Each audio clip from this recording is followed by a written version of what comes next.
I realized my phone was on speaker when my landlord said something I was never supposed to hear. I live in a small apartment complex in a quiet neighborhood, the kind of place where nothing dramatic ever seems to happen. I've been a good tenant, rent always on time, no complaints, no parties. So when my landlord called me one afternoon, I assumed it was something boring, like a maintenance update or a reminder about parking. I answered casually and set my phone down while I finished making coffee. That's when I heard him say, to someone else in the room, "Yeah, that's the one I was telling you about. He doesn't know yet." I froze. I picked up the phone and asked what he meant. There was a pause, too long to be normal. Then he laughed awkwardly and said he was just talking about paperwork. He told me not to worry and ended the call quickly. But I was worried. That night, I couldn't stop replaying his words. He doesn't know yet. About what? The next morning, I noticed something strange. A man in a city uniform was taking photos of the building. When I asked him what was going on, he said the property was being evaluated and that notices would be sent out soon. No one had told us anything. I texted my landlord asking directly if something was happening with the building. He replied hours later with a vague message about possible future changes and said tenants would be informed when the time was right. That answer didn't sit right with me. I started asking neighbors if they'd heard anything. Most said no. One older woman, though, hesitated before answering. She told me the landlord had come by her apartment the week before and asked how long she planned to stay. At the time, she thought it was just small talk. Now it felt like something else.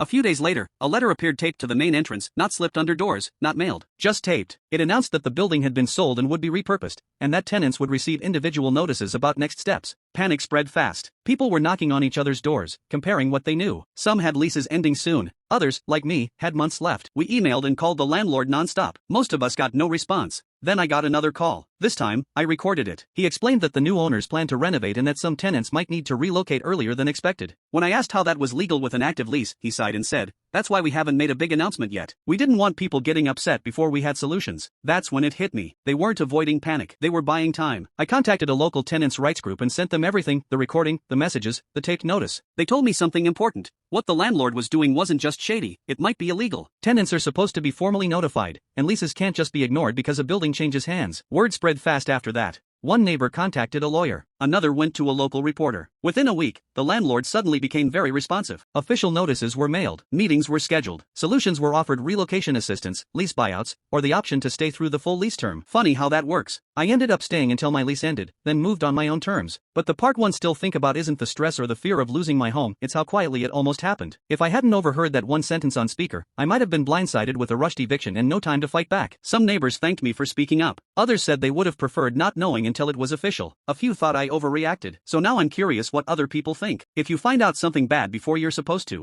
do you warn everyone and cause panic? Or do you stay quiet and hope it works out? What would you have done in my place?